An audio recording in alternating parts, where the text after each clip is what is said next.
Ramos hits hat-trick as Portugal thrash Switzerland 6-1 after Ronaldo dropped.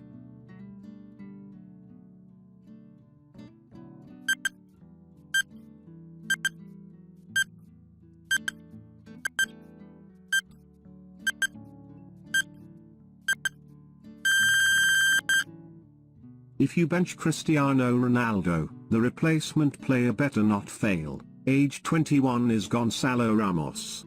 Last month, he traveled abroad for the first time. He had only played 36 minutes of international football up until Tuesday. Nevertheless, in just 17 minutes, he had surpassed Ronaldo in goals scored in World Cup knockout rounds, and by the middle of the second half, he had completed the first hat-trick of Qatar 2022. There is no clearer proof of Fernando Santos' innocence. Ramos clearly made no mistakes, securing a quarter-final match-up with Morocco. Santos has the scruffy aura of a man who's spent the night in his car. He may be Columbo as portrayed by Peter Falk.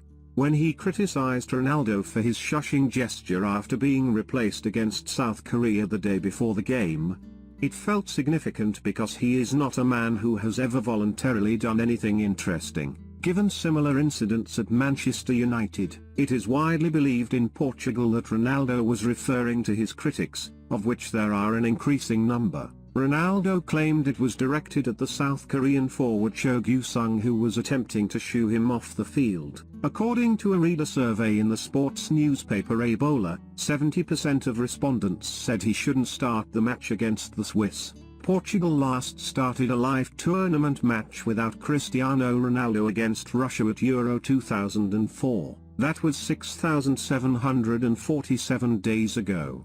But now, it seems as though he is aging much more fast. Ramos wasn't nearly 3 at the time of that Russia game. Neves and Cancelo were also left out despite playing in every group game, which may have been a sign that Santos realized Portugal had not played particularly well despite securing qualification by winning their first 2 games. Ronaldo always draws the attention because of the sheer volume of his fame, which draws everything else into his orbit. This was much superior.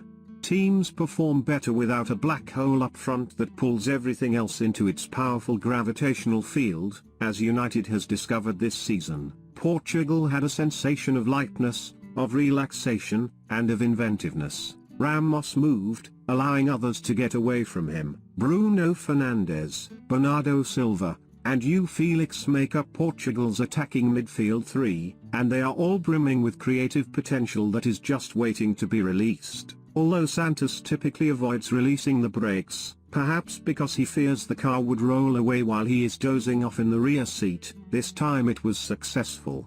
Surprisingly, Switzerland started with a back 3 and struggled mightily. The much improved Fabian Schär for Newcastle this year seems particularly uneasy. Pepe became the oldest player to ever score in a World Cup knockout game after heading in a corner to make it 2-0 after 33 minutes after Ramos turned him far too easily for the first. Schär's lunge on João Felix earned him a yellow card, displaying his perplexity, and he was understandably withdrawn at half-time. Ramos set up Rafael Guerreiro for the 4th goal, sprinted around the near post to turn in Diogo Dalot's slow cross past Jan Sommer, and then dinked to 5th as the Swiss defense collapsed. Rafael Leo sailed in for an outstanding 6th. Stop the clocks everywhere. You were mistaken to believe that the Swiss would endure forever. The first time Portugal had won a World Cup knockout game by 2 or more goals since defeating North Korea 5-3 in 1966. This was their biggest ever victory in a tournament knockout game. All of this seemed very out of character for a Santos club, made even more so when Manuel Akanji headed in a corner at the back post just before the hour to make it 4-1.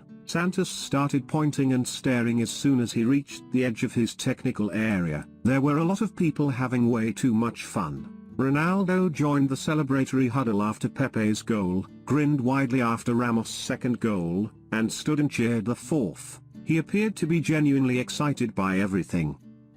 There were screams of excitement every time a picture of Ronaldo on the bench appeared on the large screens located in each of the 4 corners of the stadium. Everything appeared a little awkward, especially when the audience began to shout his name and then began to boo when Santos, who was never the most innate people-pleaser, refused to comply with their requests. He sat still, his chin resting on his hand, throughout it all. Then, to thunderous applause, Ronaldo was substituted in for Ramos. But by that point, the cheers for each touch had a tone that veered dangerously close to hero worship. Even Ronaldo grinned slightly in embarrassment before sending a free kick in the traditional fashion into the wall. With the Portugal vs Argentina final, there could yet be one major dramatic climax in the Ronaldo-Lionel Messi tale. Ronaldo has such a strong sense of his own destiny that it's absolutely feasible he might still make up for the Euro 2016 finale, in which Portugal triumphed despite his injury. By coming off the bench to secure victory, Portugal, meanwhile, looks much better right now without him.